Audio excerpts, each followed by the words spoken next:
Oi, tudo bem? Eu sou o Kleber Saideles, este é o canal Madeira Prima e hoje vamos falar da nossa Xiloteca parte 2.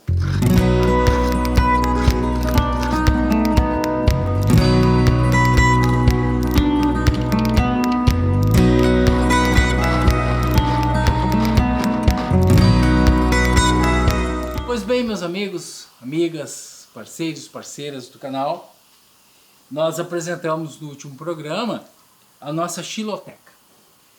Para quem não assistiu, rapidamente, nossa Xiloteca é formada por dois módulos, sendo um módulo com 20 madeiras, outro módulo com mais 20 madeiras, totalizando então 40 peças. Cada módulo tem um livreto, volume 1, volume 2. Nesses livretos estão explicados, estão numeradas, cada pecinha dessas é numerada. E aí a gente procura aqui então a referência e verifica a ocorrência dessa madeira, onde é que ela é mais natural, para que ela serve, enfim, todas as características. Nós combinamos então, formamos lá no nosso último programa que nós vamos falar de 10. Aqui tem 20, nós vamos falar de 10, depois as próximas 10, depois as 10 da segunda Xiloteca 2 e depois as últimas 10, totalizando 40 madeiras. Nesse ciclo de programa sobre a nossa Xiloteca, nós vamos abordar as características de 40 madeiras. A gente acha, né, que esse é um produto inédito, exclusivo aqui da Madeira Prima, inédito no Brasil. A gente não conhece nada que tenha essas características. Muitas pessoas fabricam aí xilotecas, vendem e tal, enfim, tudo muito bem. Mas com essas características de trazer informações técnicas sobre a madeira, a sua utilização e tal, é a primeira que a gente conhece. Então, nesse sentido, nós vamos fazer assim, eu vou mostrar a madeira num tamanho maior, nem vou pegar as nossas aqui, depois eu faço um passeio, vou ler o que está escrito aqui em relação a essa madeira, depois eu vou dar mais explicações, porque aqui tem apenas uma explicação normal, que nesse nosso programa a gente vai poder aprofundar um pouquinho. A primeira madeira é pinho. Número 1 é pinho. Por que é pinho? Uma escolha nossa, uma decisão nossa, a gente já explicou bem lá no outro programa, tem relação com a nossa afetividade e tem relação com uma característica muito especial da nossa região aqui. Aqui no Rio Grande do Sul, especificamente, Santa Catarina, Paraná, o pinho, pinheiro, tinha uma característica e uma presença muito importante. Muito importante. Nas rotas migratórias, quer dizer, rotas migratórias que eu digo, são aqueles caminhos que levaram os imigrantes italianos para a região da Serra, o pinheiro tinha uma participação muito importante. Além dele dar a madeira, que tem uma característica fundamental para a madeira, ele também dava o pinhão. O pinhão era possível as pessoas, inclusive, se alimentarem só de pinhão. Existem hoje diversas receitas, pinhão com arroz, pinhão frito, pinhão in natura, pinhão cozido, enfim, é um alimento muito importante. Então, o pinheiro é isso. Essa aqui é uma tábua, um pedaço, uma ponta, dos chamados madeiras de demolição, ou seja, hoje se tem uma abundância muito grande de madeira de pinho aqui na nossa região, em função exatamente de muitas casas que foram construídas com o pinheiro. É uma árvore muito frondosa, ela dá um tronco grande, sobe muito reto, lá em cima a diferença entre o tronco e a parte de cima é muito pequena, então ideal para a formação de tábuas. Esse é o pinho, o pinheiro, araucária. Eu vou ler aqui para vocês o que diz aqui no nosso livrinho. Pinho, nome científico Araucária angustifolia. Esse é o nome dela. Ocorrência, Mata Atlântica de Minas Gerais, São Paulo, Paraná, Santa Catarina e Rio Grande do Sul. Também conhecido como pinho do Paraná, a madeira de pinho é clara, popular e abundante, usada desde paredes, assoalhos e até palito de fósforos. Aceita muito bem corantes e todo tipo de acabamento. Serve também para móveis, moldes, trabalhos artísticos e decoração. Esse é o pinho.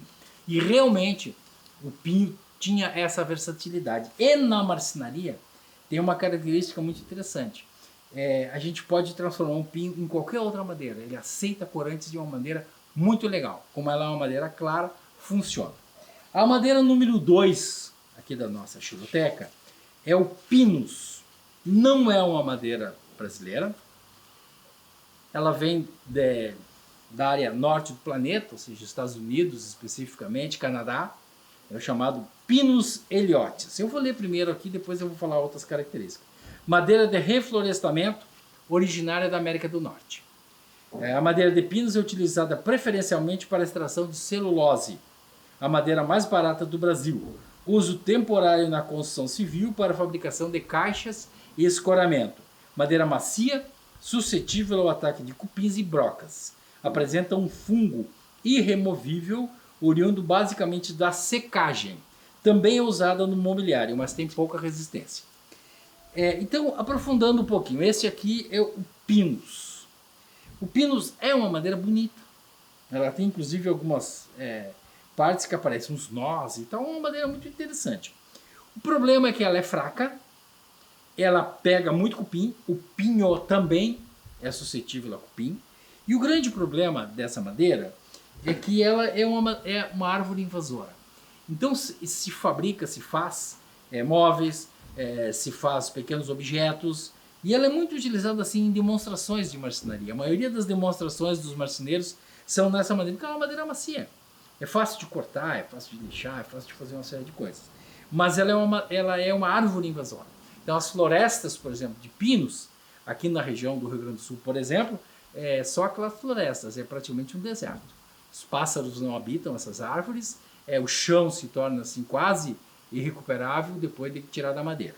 E a madeira é retirada, a madeira de pinos, ela é retirada numa árvore muito pequena, porque ela é usada preferencialmente para a celulose, fabricação da celulose e a fabricação do papel. É a madeira mais barata. Hoje, se a gente chegar em qualquer madeireira e pedir a madeira mais barata, é o pinus. E é uma madeira que sofre muito com o ataque de fungos e com o ataque de cupins. Eu não recomendaria fazer móveis de pinus, mas enfim, gosto é gosto, né, gente? Mas do ponto de vista técnico, não é uma boa madeira. Bom, a terceira madeira da nossa lista aqui, do nosso livrinho, é o cedro.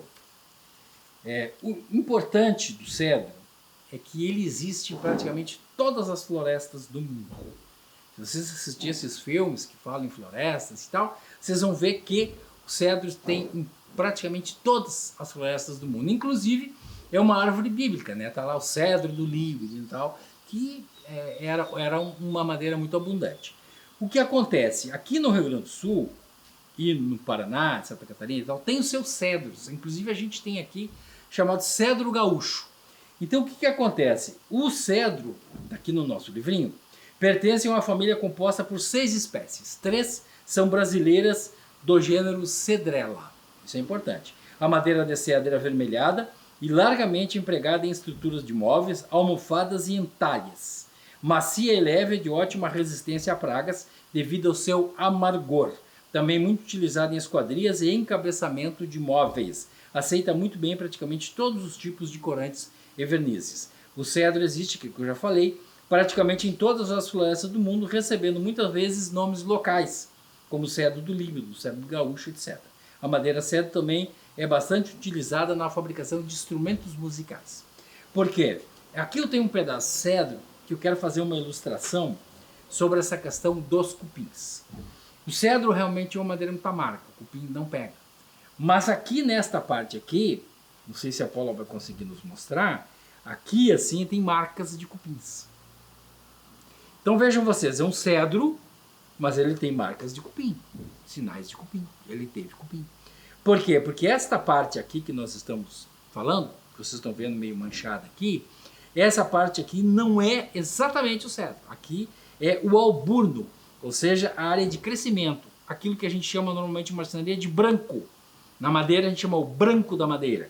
Ela não se formou ainda o cerne da madeira. Então o cerne o cupim não ataca, mas os brancos o cupim ataca. Isso é muito importante. O cedro a gente diz não pega cupim, mas várias vezes a gente encontra móveis com essa parte branca atacada de cupim.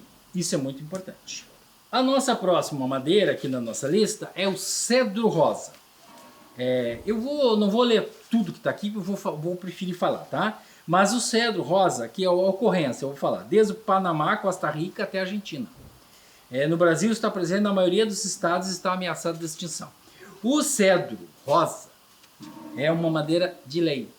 Isso a gente já falou várias vezes aqui. O cedro rosa é o acaiacá, também conhecido como acaiacá, o cedro rosa. Lá no período do Império, ela era protegida por lei, ou seja, só o Império, só a coroa podia comercializar uma madeira leve, muito semelhante ao cedro, leve, bonita, para adornos, para mobiliário. Uma madeira avermelhada dá um ótimo de um acabamento. E essa questão da madeira ser avermelhada, ela tem muito a ver com a origem das madeiras brasileiras, que é o pau-brasil. O pau-brasil é vermelho. Então a gente, em design, no Brasil, o móvel avermelhado sempre tem uma qualidade maior. Isso é muito importante. Bom, depois nós temos um outro cedro, que na verdade é o cedro mara. Não tem muito a ver com o cedro rosa. Não é vermelho, ele é um pouquinho bege, como vocês estão vendo aqui. E é uma madeira, também é uma madeira leve, uma madeira muito boa para fazer mobiliário, mobília.